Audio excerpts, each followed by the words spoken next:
Hey y'all, so today I'm doing an install wig and I decided I wanted to do crimps. Yes, I am using my new crimps called Crimp Cutie that I won in my hair competition show. Yes, I said hair competition show. And today, here you have it.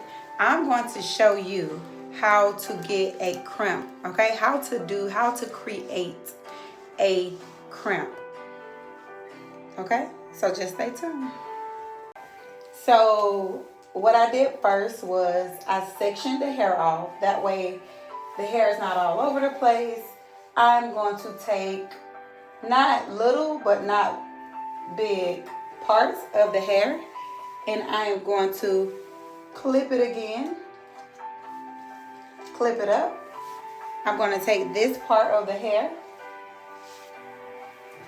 You can brush it if you want to make sure it's straightened out. I did a blow dry. And I'm going to take my crimps and I'm going to start from the top. So I'm going to start all the way at the top.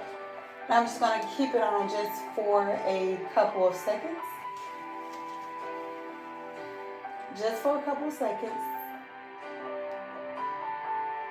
And I'm going to work my way down.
So I turned it up higher. Let's see how the crimp goes.